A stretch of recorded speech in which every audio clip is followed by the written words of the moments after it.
Diz assim o texto da palavra de Deus: porque o nosso evangelho não chegou até vós tão somente em palavras, mas sobretudo em poder, no Espírito Santo e em plena convicção, assim como sabeis ter sido o nosso procedimento entre vós, por amor de vós.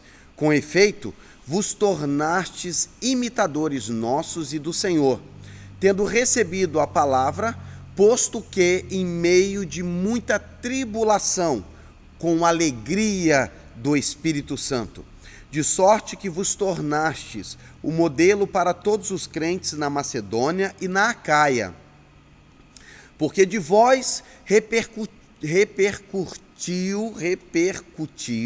a palavra do Senhor, não só na Macedônia e Acaia, mas também em toda parte se divulgou a vossa fé para com Deus, a tal ponto de não termos necessidade de acrescentar coisa alguma, pois eles mesmos, no tocante a nós, proclamam que repercussão teve o nosso ingresso no vosso meio, e como, deixando os ídolos, vos convertestes a Deus, para servirdes o Deus vivo e verdadeiro, e para guardardes, ou para aguardardes dos céus o seu Filho, a quem ele ressuscitou dentre os mortos, Jesus, que nos livra da ira vindoura. Vamos orar pedindo a Deus uma palavra, uma iluminação, e que essa palavra possa penetrar em nosso coração. Pai, em nome de Jesus, libera a tua palavra sobre nós, a palavra escrita, o verbo que se fez carne, Jesus, e que deixou essa palavra poderosa, a Logos divina, para alcançar o nosso coração e produzir vida. Ó Deus, essa vida está presente por meio do Teu Espírito, Ele que traz vida a essa palavra. Que o Senhor possa visitar corações, que o Senhor possa visitar cada alma, que se porventura estiver abatido, o Senhor possa trazer vida, que o Senhor possa renovar, que o Senhor possa trazer a esperança. Em nome do Teu Filho Jesus. Amém e amém. Glória a Deus pela palavra dele, né? Eu não sei se você conhece bem a história dessa igreja. Essa igreja, ela começou na pregação do apóstolo Paulo durante 3 semanas lá em Tessalônica. Ele foi pregar através de uma visão que Deus havia dado para ele, né, em Atos capítulo 16. E essa igreja surge em 3 pregações, mas ela surge como uma igreja poderosa, uma igreja renovada pelo Espírito, transformada. É uma igreja que manifesta muito daquilo que deveríamos ser. Uma igreja que experimentou uma transformação, uma renovação, uma vida nova por meio do Espírito. E esta palavra transformou de forma plena essa igreja, essas pessoas. Eu queria compartilhar um pouco com você a respeito disso. Eu queria citar hoje, e o tema da mensagem é a importância de aprender a virar a página. Por que essa mensagem? Porque é importante virarmos a página. Essa igreja, ela só conseguiu ter o significado que ela teve dentro do ministério de Paulo, dentro da igreja, porque ela teve a capacidade de ultrapassar, de transportar-se para um outro lado. Ela conseguiu sair de onde ela estava, com as suas dores, com as suas angústias, com as suas perseguições, com as suas mazelas devido à tribulação que eles passaram. Eles só conseguiram alcançar essa virtude por causa justamente da capacidade que eles tiveram de transportar-se para um outro lado, para uma outra circunstância. E isso não é apenas uma questão física, é na realidade uma questão da mente, da fé, do coração. É uma igreja que se tornou o exemplo daqueles que têm a capacidade de ultrapassar os limites e as questões humanas. Por que eu estou falando isso? Porque as lutas não puderam paralisar a igreja de Tessalônica. As lutas não os paralisaram, eles conseguiram romper em fé. E é isso que eu quero dizer com virar a página. Virar a página é a capacidade que temos em Deus de sermos resilientes no meio da adversidade e conseguir transpor essas dificuldades. Virar a página não quer dizer que é abandonar os sonhos, as coisas que nós já realizamos lá atrás. Não é simplesmente olharmos para trás e ver somente as coisas ruins. Não é apenas você deixar o que foi ruim, porque às vezes virar a página você tem que deixar alguma coisa que foi boa, mas a gente tem que ter a visão daquilo que pode ser melhor. Virar a página é uma atitude de fé.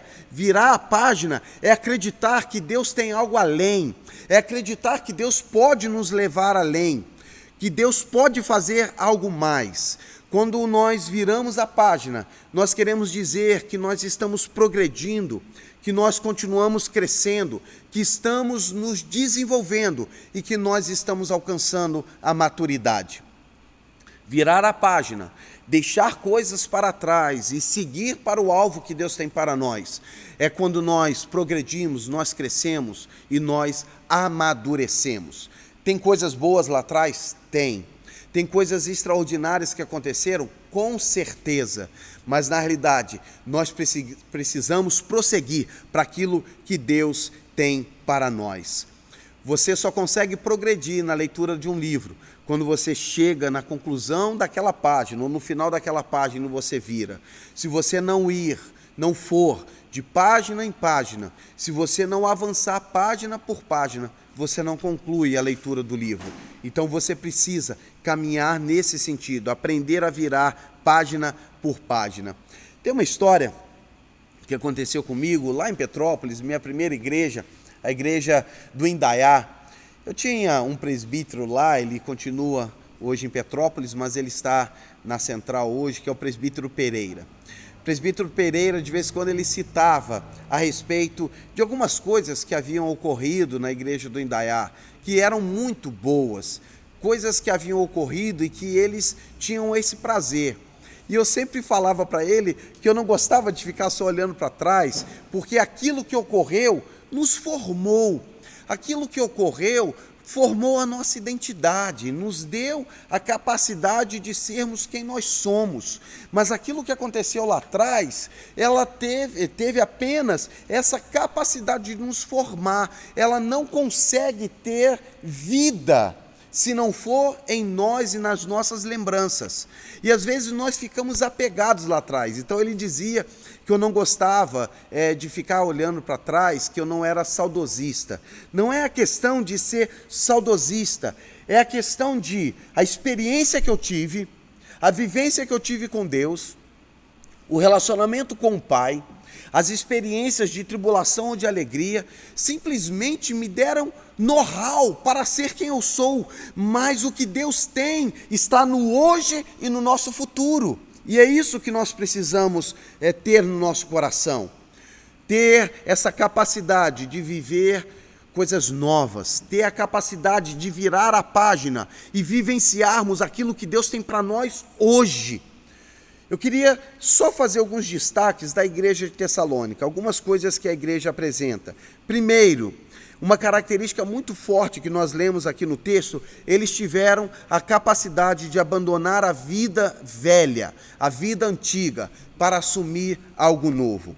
Eles tiveram uma experiência com Deus por meio do poder.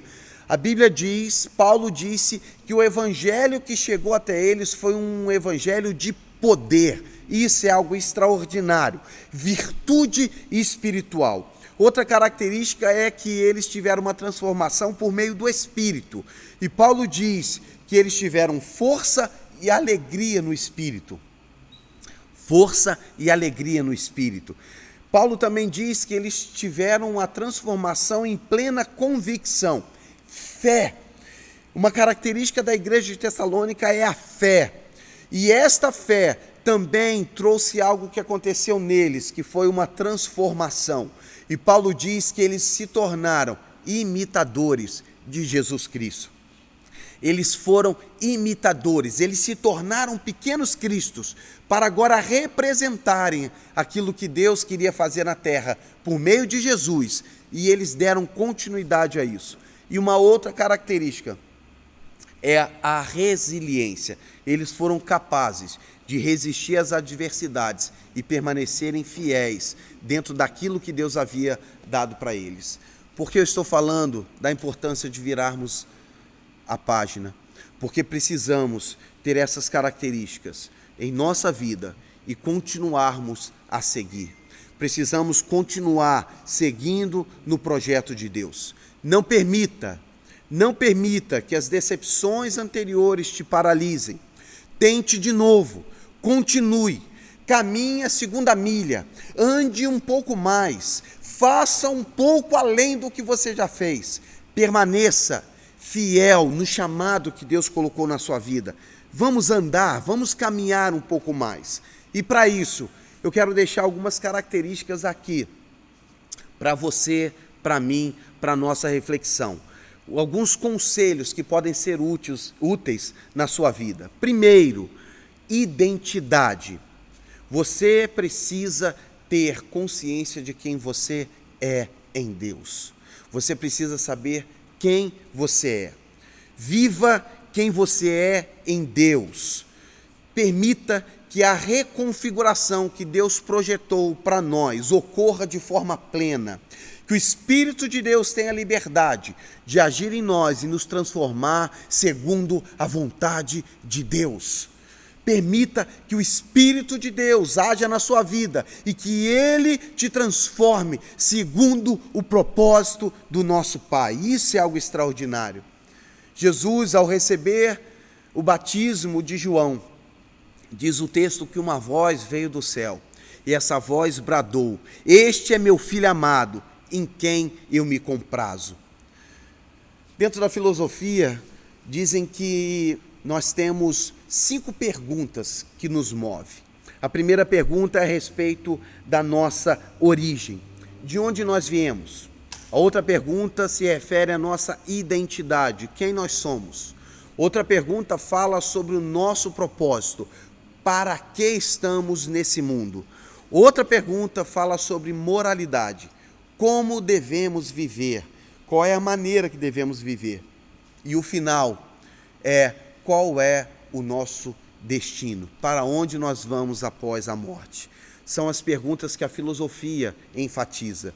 Mas, biblicamente, eu queria falar apenas de 3 perguntas. Qual é? Você precisa saber quem é Jesus para você, saber quem você é nele e, por fim, saber o propósito dele para a sua vida. Quando eu falo de identidade, nós precisamos identificar essas características. Quem nós somos em Jesus, saber quem somos nele, porque a partir do momento que sabemos quem somos, nós podemos viver o propósito de Deus para nós, viver o propósito que Ele tem para a sua vida, para a minha vida. Como você se vê em Jesus? Como você se vê no seu Pai, em Deus? E isso é importante para nós. Por vezes, nós achamos que para Jesus o cálice dele foi pesado, e realmente, à luz da Bíblia, nós vemos que o cálice era muito pesado, mas para ele, fazer a vontade do Pai era o alimento.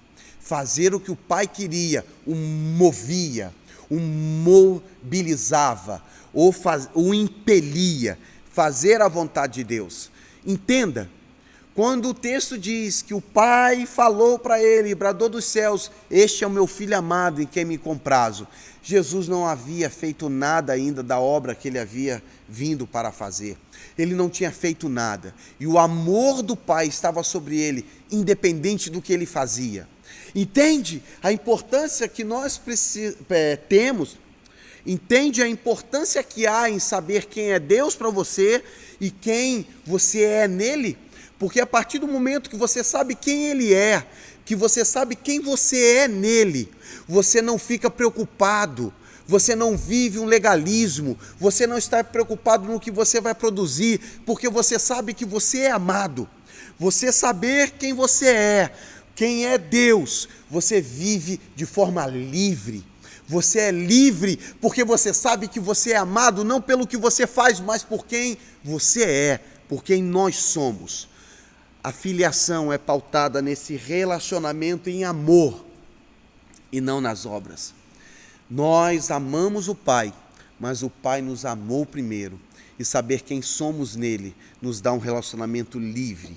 A filiação nos dá liberdade. A filiação nos dá uma vida plena, porque sabemos que não é o que fazemos, mas é quem somos nele. E isso é importante para a minha vida e para a sua vida. Todos nós temos a tendência de cair da graça. Todos nós temos a tendência de querer ficar produzindo algo para que Deus se agrade de nós.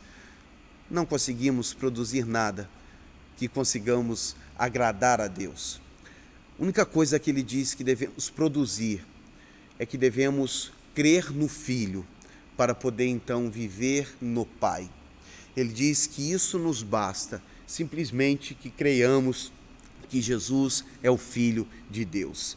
Deus nos escolheu sem que tivéssemos feito nada. Nem arrependimento houve, e Ele nos amou, e esse amor é derramado sobre nós todos os dias. Outro conselho que eu quero te dar, o primeiro foi identidade, o segundo conselho é sobre perdão.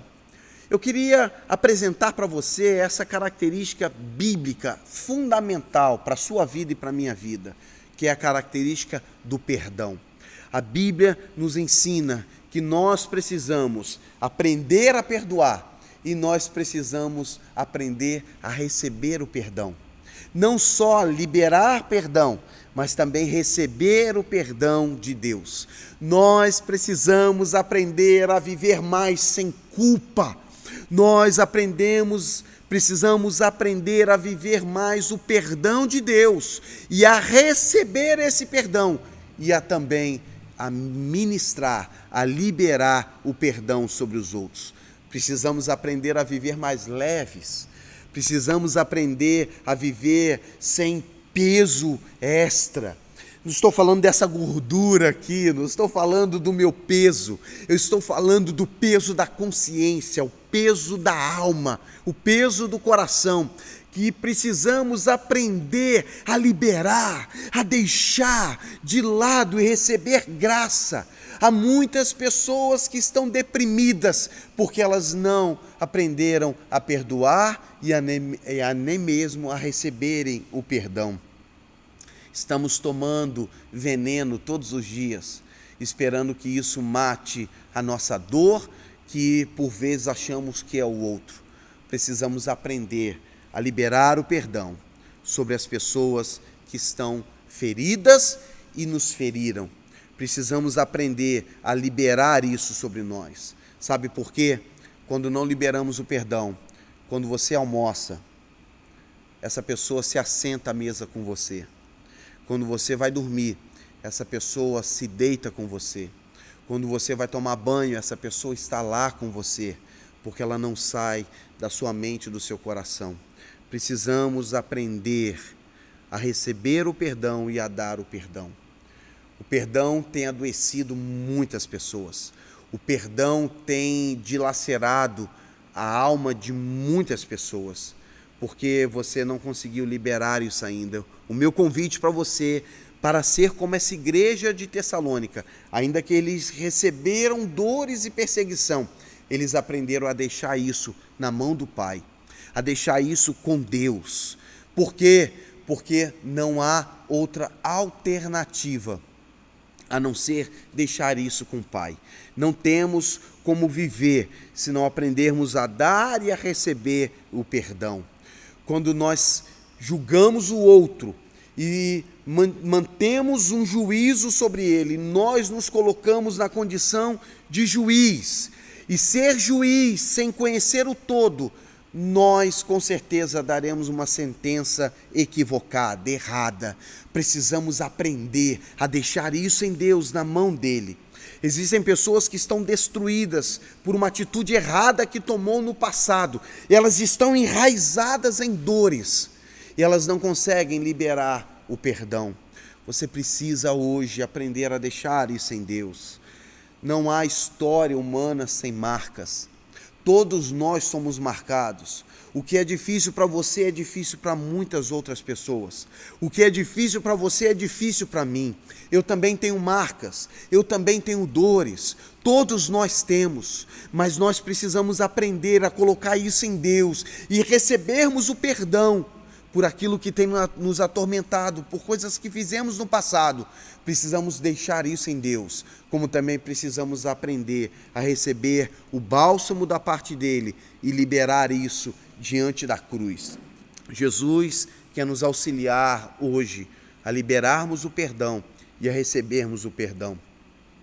O perdão de Jesus alcança o nosso passado, ele alcança também o nosso futuro. O perdão de Jesus alcança a nossa consciência e libera o outro. O perdão de Jesus não é uma santa amnésia, como eu já falei outras vezes. Por vezes achamos que para perdoarmos precisamos esquecer. Para perdoarmos, precisamos ser curados. Precisamos que essa ferida seja cuidada, tratada pelo bálsamo do Espírito, para que possamos assim entender que houve erro, assim como eu errei, mas que em Jesus eu recebo perdão e eu posso também ser perdoado.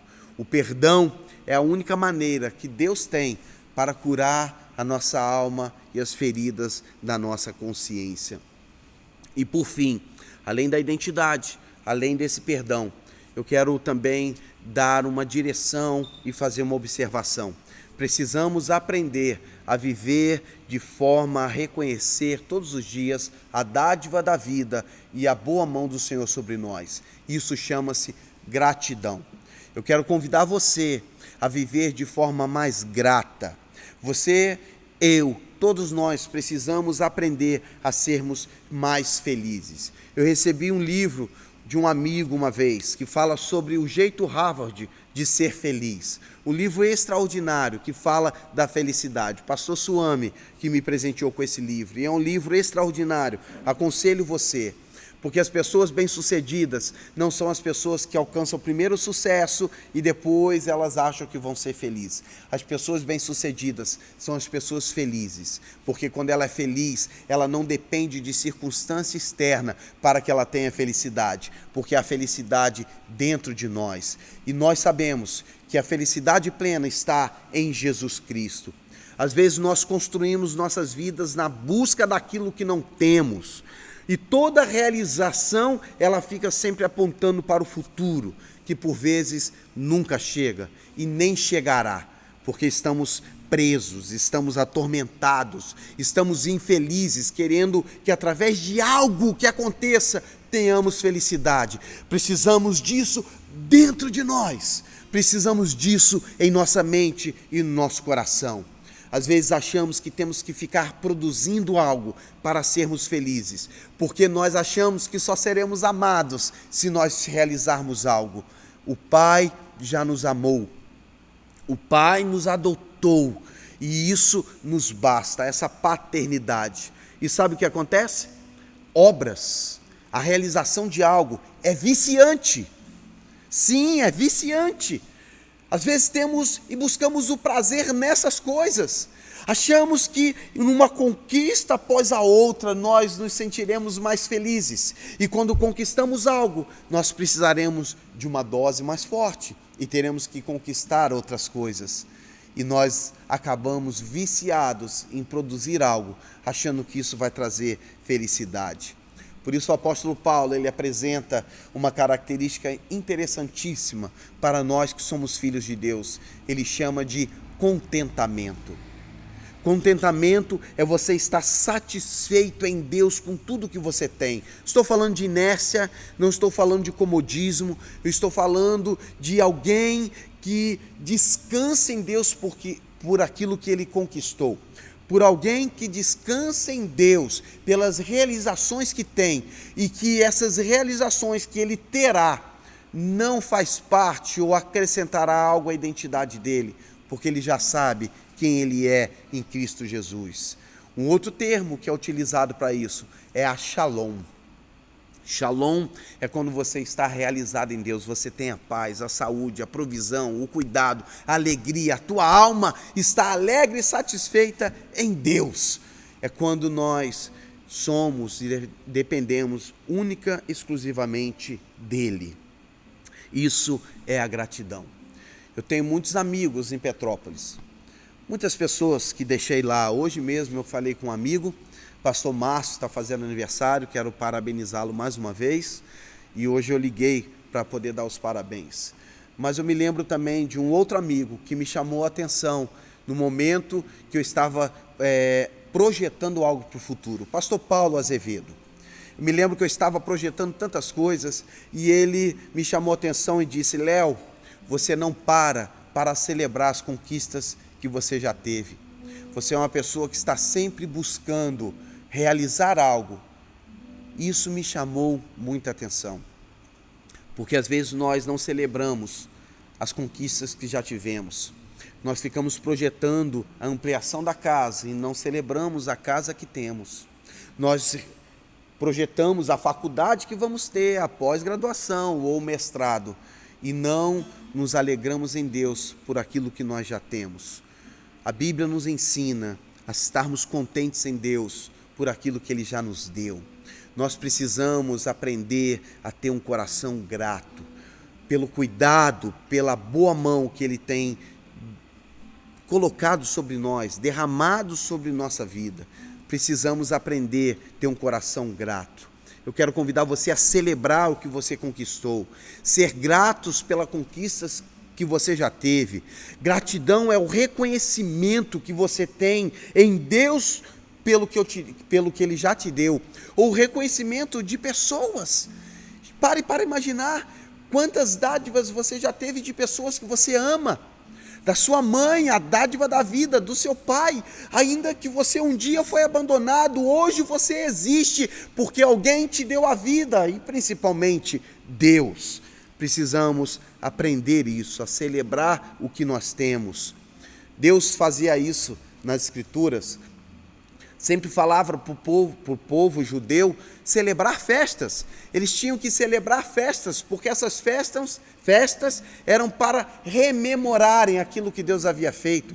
Deus mandava eles construírem memoriais que marcavam momentos decisivos da nação, porque aqueles memoriais lembravam da boa mão do Senhor. Lembre do que Deus já fez na sua vida. Sim, há coisas para conquistarmos. Estamos no meio de uma pandemia. Sim, eu sei disso. Mas nós temos uma aliança e desfrutamos do cuidado de Deus. Temos muito a agradecer. Gleison deu notícias aqui de mais de 50 pessoas, famílias que temos cuidado. Nossa igreja tem podido, no meio de uma circunstância como essa, dar alimento para aquele que está sem. São irmãos que têm conseguido, além de se manterem, ajudarem o próximo. Nós ajudamos alguns irmãos, estamos fazendo reformas em casas. Por quê? Porque Deus tem cuidado de nós e isso é algo maravilhoso. Deus tem nos ajudado a guardar, a curar nossa alma, a guardar o nosso coração, a nos ajudar no meio dessa dificuldade. Gratidão se relaciona, por vezes, com a fé. Não é apenas aquilo que nós vamos conquistar ou que nós conquistamos, mas é em saber e confiar que Deus cuida de nós e cuida da nossa vida. Eu me lembro de um momento de muita reflexão pessoal, está até no livro Reflexões de um Aprendiz, que é o meu livro, né? Ele fala um pouco sobre o Yakult. Eu me lembro que numa noite, o Aleph ainda pequeno, me deu vontade de beber um Yakult, e eu fui até a geladeira, e lá eu peguei o último Yakult que tinha na geladeira, e quando eu ia abrir, me deu na consciência que era o último. E o que um pai costuma fazer quando ele sabe que tem o último item na geladeira? Ele devolve e guarda para o filho. Quando eu fechei a geladeira, me veio uma iluminação na minha consciência. Eu achava muitas vezes que quando eu ia na geladeira lá de casa e achava a última maçã, o último pedaço de pão, o último iogurte ou qualquer coisa, eu achava que eu era um sortudo. Eu achava que eu tinha sorte demais e que eu era esperto demais e chegava na hora certa. E naquela noite, quando eu fui tomar o Yakult, eu vi que era o último e eu devolvi para a geladeira.